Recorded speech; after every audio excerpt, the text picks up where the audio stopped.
Hi, I'm Rachel Barton Pine, and welcome to episode 5 of 24 in 24, Concertos from the Inside. Today we'll be discussing the monumental Beethoven Violin Concerto. I first encountered this concerto when I was 6 years old and saw a performance of Perlman playing it on PBS. And my first thought was astonishment at how long it was. At that point, I had, of course, listened to things like Bruch and Mendelssohn and played things like Vivaldi A minor and Haydn G major. But this Beethoven concerto that went on and on and on, I thought, will I ever be able to do something like that? But of course, I was also blown away by the beauty of the music. Well, nowadays, when we hear a concerto that's more than 200 years old, with which we are generally quite familiar, we forget how weird it actually was for its time and place. Beethoven's concerto was incredibly radical, so much so that a lot of people really didn't like it. It starts with a bizarre opening right from the get-go, 4 timpani notes, not the way anybody had ever started a violin concerto before, just boom, boom, boom, boom, and then the winds and everybody come in. And it's kind of like the heartbeat of the piece. I mean, a really genius idea, but for people not used to such a thing, of course, it seemed really just, it bothered them, actually. I have a funny story about those 4 timpani notes. When I was on my first tour of New Zealand with the NZSO and Maestro Roberto Minchuk, I had to practice a little bit extra because it was an 8-city tour all up and down the North and South Islands, and I was swapping between Beethoven and Prokofiev too. So I had to kind of keep practicing a lot to keep both of those simultaneously in my fingers, and they're both long and hard. So whenever Maestro Minchuk wanted to go sightseeing, he would recruit my then boyfriend and now husband, and whenever one of them was knocking on the other's hotel room door, they would always go knock, knock, knock, knock, just like the Beethoven concerto. So I always think about that. Anyway, the tutti is particularly long, clocking in at more than 3 minutes. I think on my album it's 3 minutes and 22 seconds. So the violinist just waits and waits, and finally they come in with, again, total strangeness, this never-ending dominant 7 chord, beginning with these infamous broken octaves.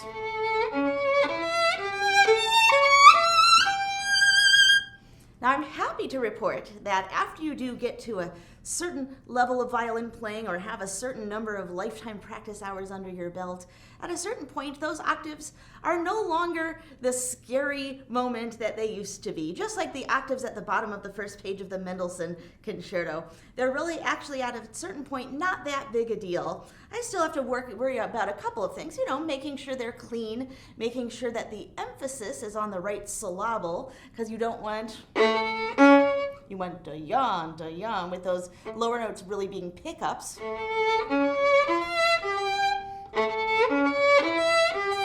Making sure the shifts are clean and they're in tune, but like I said, not so hard. What I do actually spend more time drilling is the next stuff.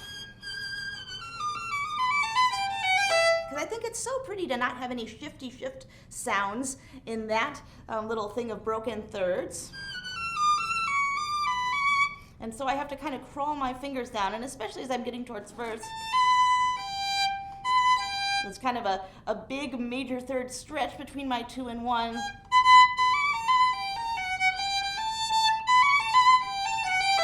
And then once I'm off the E string, I try to make sure I have absolutely invisible bow changes and string crosses so that the whole thing, of course he was a pianist, you can kind of tell with some of these guys sometimes, a pianist would have just gone ripple, ripple, ripple, and here we have to deal with string crosses and bow changes. So you don't want any of those to show.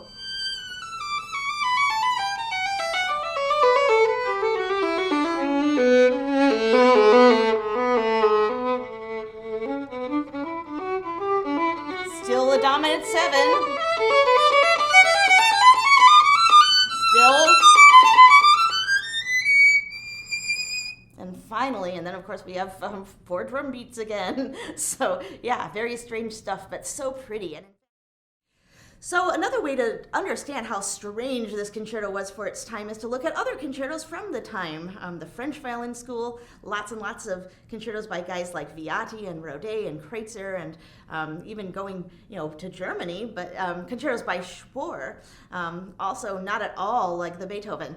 And those concertos would have the violin soloist playing virtuoso passages, sometimes kind of for the sake of virtuoso passages, not with any deeper meaning, but a chance to have a brilliant moment. They would have double stops and lots of lush tone. They would have, of course, the soloist playing the melody most of the time with the orchestra playing accompaniment. And Beethoven basically did none of those things. Beethoven's concerto, as it turns out, was not an isolated anomaly. In fact, the concerto by his dedicatee Franz Clement, not to be confused with the pianist-composer Clementi, totally different guy, but Clement was the person that he wrote this concerto for. And it turns out that Clement had written his own concerto 1 year earlier. There was an annual benefit concert of the orchestra that Clement was concertmaster of, and for the 1805 benefit concert, Beethoven's Eroica Symphony was performed, and so Beethoven was at the show and got to hear Clement's concerto. Now, Clement's concerto was also in D major. It also used pairs of winds except for one flute. It also had the violin playing very delicate E-string descant over the orchestral melodies. So it's kind of a smoking gun as far as where the Beethoven concerto's aesthetic derived from. Not only was this just like, an amazing musicological discovery about what Beethoven was inspired by when it came to writing his own concerto 1 year later in 1806, but also it turned out to be a great piece. Of course, not as great as the Beethoven, but then again, nothing is. But it was actually a really, really good concerto. So I was delighted to get to then, a couple of years later, record the pair of them, which included, of course, the first ever recording of the Clement and the first recording, therefore, of the Beethoven in the context of the Clement. And it's really interesting because Beethoven uses not only this general aesthetic idea in a macro sense, but he actually takes exact figurations right out of Clement's concerto, note for note. He has a lot of long extended trills, just like Clement did. And then it begs the question, was he paying homage to Clement, or was he doing the Beethoven-ish thing of saying, okay, here's how to do what you did, but do it better? And I think maybe it was a combination of both. And actually, you can hear a whole conversation about this where I literally play a measure of Clement and a measure of Beethoven back and forth and back and forth. And it's unbelievable. I do this on one of my podcast episodes. If you go to my Violin Adventures podcast, episode 49, you can hear the whole thing. So I'll show you what I'm talking about. So Beethoven, for example, halfway through the exposition, here the violinist playing a melody like it should be.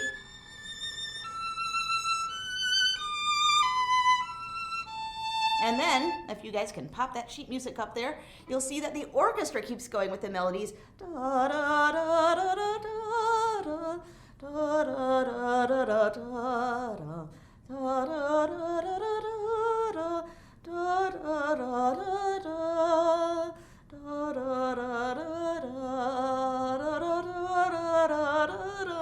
It's just going and going, and the violinist is doing nothing but triplets, just triplets, triplets, triplets, triplets.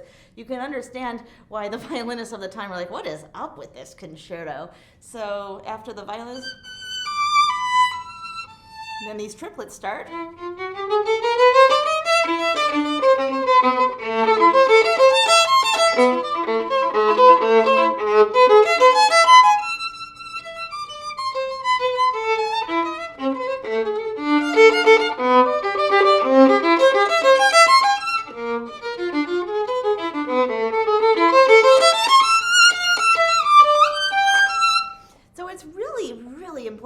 To actually know what's going on in the music, and what's going on in the music isn't triplety, triplety, triplety, right? That's hardly the most important thing, even though it's a gorgeous layer on top of the melodies. But the melodies obviously are the music, and so the harmony changes within the melodies, the shape of the phrase of the melodies, even when it seems counterintuitive to the shape of the phrase of the counter melodies. I really believe that the counter melodies should always follow the line of the actual melodies. They're not It's really interesting how fashions in approaches to violin playing ebb and flow and morph over the years. Clement was one of the best of his generation of this older fashioned style of playing, this great refinement and this delicate beauty. And the more Sturm und Drang, the forceful playing and all the big, crash and burn kind of sound, this lush, full, rich tone, that was starting to be more the thing. And so Clement's career kind of took a nosedive because his personal style just just no longer matched the tastes of the day.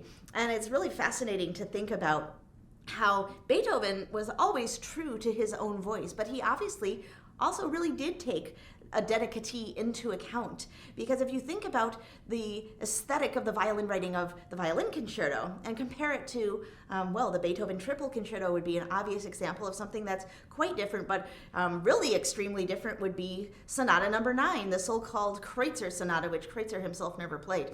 This was written for the black violin virtuoso George Bridgetower, who actually performed the original premiere with Beethoven. It's a fascinating story. I won't go into the whole thing. Maybe I'll tell you more about it on the Zoom if you're interested. But the point is that Bridgetower was a great virtuoso of the new style of playing, this very loud and intense, dramatic kind of violin playing. And you can hear that in Sonata Number 9, which is very much a musical portrait of Bridgetower, the violinist. And I always think, if Beethoven had written a sonata for Clement and a concerto for Bridgetower, we would have had two utterly different pieces. This is the end of the opening, the never-ending dominant 7 opening. And as we know, the pickup to the soloist's bit of melody is this. But Beethoven's first idea was to go.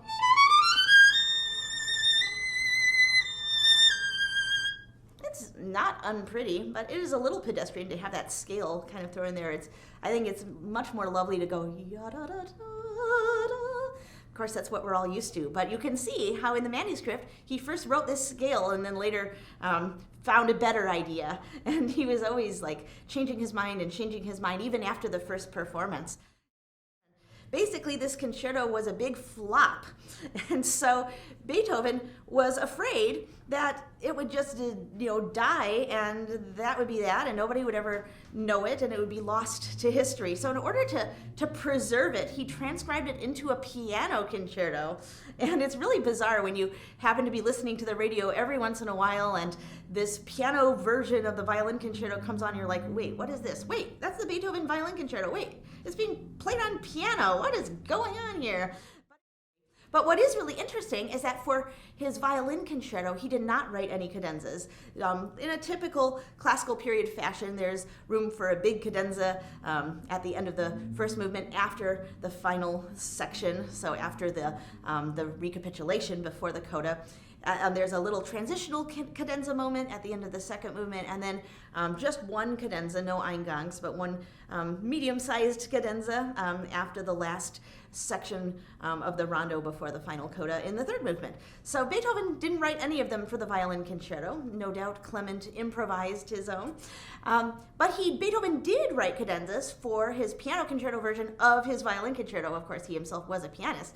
And it's so interesting to look at Beethoven's own piano cadenzas for the piano version of the violin concerto, because so many cadenzas to the violin concerto written by all the great artists of the 19th and 20th centuries start with, variations on those broken octaves that announce the violinist's first entrance, or maybe some of the other themes like the da da da da da da da, or even the ba da ya da.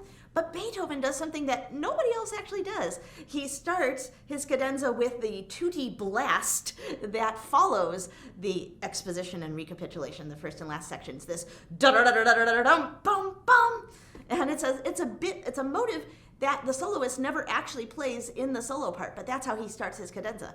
And so I thought, well, that seems fun. And so with different harmonies than those that Beethoven chose, I do start my cadenza that way. Okay, so here this concerto was languishing, and it took about 40 years. It was written in 1806. It wasn't until the 1840s that Joseph Joachim picked it up and championed it and played it so, insightfully that people finally got the point that this is indeed not only a good piece, but one of the greatest. And it's astonishing to think that Joachim was a teenager when he had this revelation that this was a good piece that ought to be championed, and that he played it so profoundly as a teenager that he succeeded in championing it. I mean, it's just amazing. There's also a funny story of Joachim's student Maud Powell, my great American violin hero, and how she was engaged to play the Beethoven, and Mahler came in as the conductor, and he was like, well, I don't want a woman to play the Beethoven. No woman would be sophisticated enough or, refined enough or intelligent enough to do justice to the Beethoven. Let's have her play the Mendelssohn. And of course, in very short order, she won him over with her incredible artistry, and he indeed did want to hear her play the Beethoven after all. So Beethoven is not as, aggressive and angsty in this piece as he is in so many others, with all of these, sforzandi jutting in where they shouldn't be and things like that, like you'll find in the violin sonatas. But he does do one very characteristic thing at the end of the middle section, the development. He's notorious for delaying crescendos. The music wants to crescendo, and you want to let it crescendo, but he doesn't let you. He writes the crescendo like 3 bars later than you think it ought to be, and that's on purpose, because he wants you to feel that frustration and feel that longing for a crescendo, so that when the crescendo finally happens, it's this incredibly, satisfying moment. And he does that here.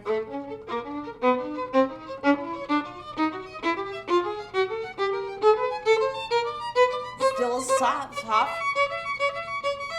Not yet. Still not. Finally.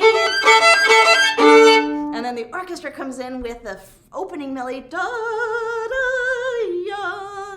And unlike the more sedate version that they did at the start of the opening tutti, here in this tutti they do it just so loudly and triumphantly, and it's just this wonderful moment of just, overwhelming music.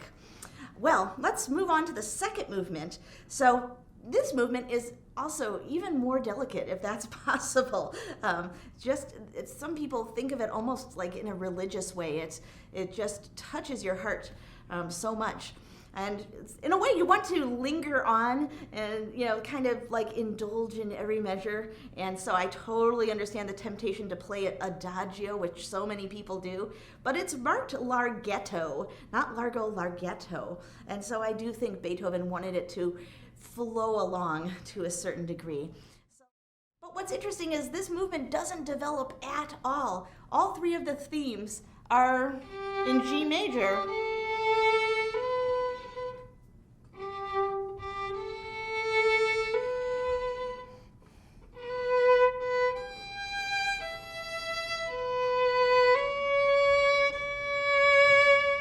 Etc. So that's the G major first theme, and then you have that. Let me think. Second theme.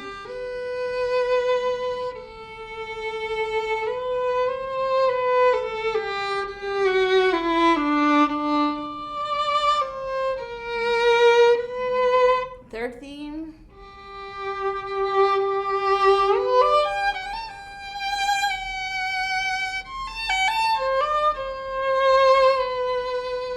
So not only are they all in G major, they're all kind of just serene.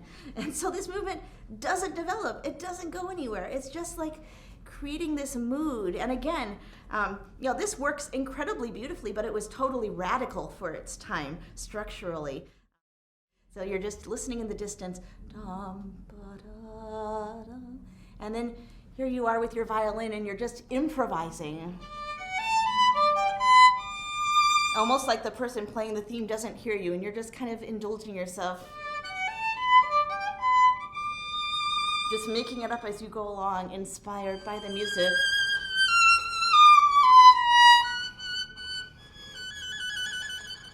What I think is incredible about what Beethoven wrote is that even though you see that he had so many struggles to get to those final notes that he ended up with, yet now they are so perfect that if you changed even one, you would diminish the piece. And so for all of the effort it took him, he did indeed arrive at perfection.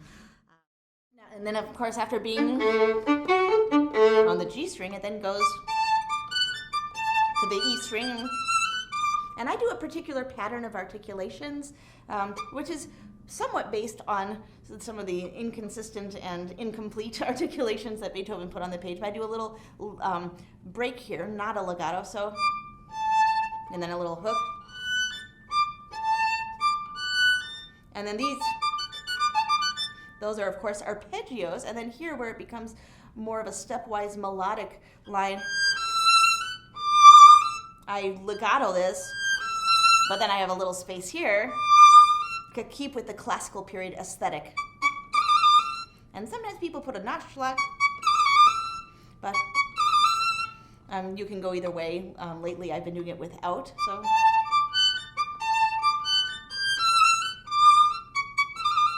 And then when the orchestra comes in, really loud,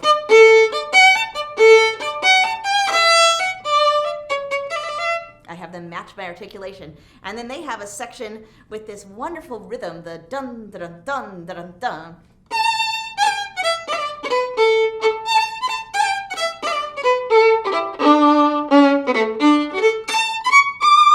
And that Beethoven rhythm, it's tricky because you don't want to triplet it, you don't want to end up having it turn into run, pony, run, pony, run, pony. So you have to have a really crisp rhythm and then a little space after it. And that rhythm, of course, is very prominent throughout the last movement of the 7th Symphony, which is my personal favorite because of the doom metal slow movement.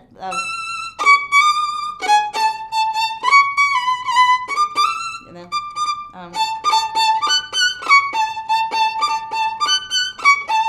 and so I've always felt jealous that I don't get that rhythm in the solo part of the last movement. So when I wrote my cadenza, of course, I put it in there a bit so that I would get to play it too. Well, I'm going to be talking a lot more about some of these things on the Zoom and answering all of your questions, but I think it's time to listen to the concerto. So obviously when I'm backstage doing my warm-ups before I perform it with an orchestra, I make sure that I do a lot of scales actually to just practice my cleanliness. I'm doing my favorite Vamos scales with the 2 octaves across the string.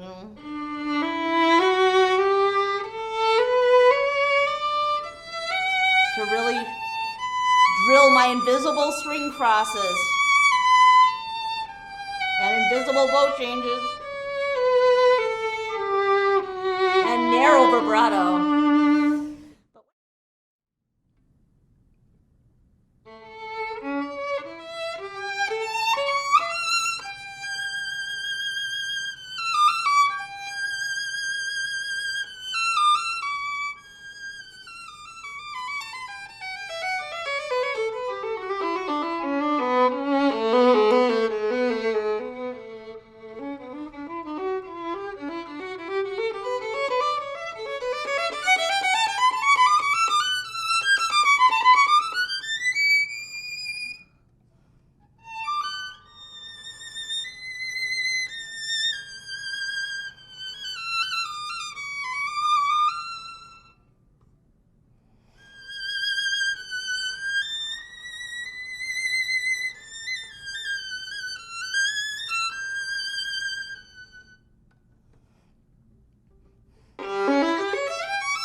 thanks for listening. And we're not quite done because we have some questions.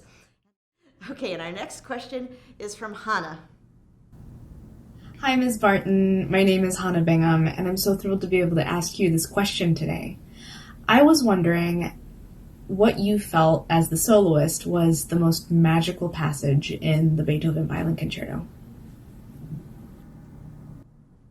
Ooh, what a great question. I'd love to find out what you think your most magical moment is. And actually, everybody on the Zoom call, if any of you have a favorite moment from the concerto, I'd love to know what it is. But in any case, as far as mine, there are so many moments that I love, like the second half of the exposition of the first movement, where it goes into this sad G minor. This almost tragic episode is so gorgeous. Of course, I love that place where the tutti swirls over you and it comes out forte. We already talked about that.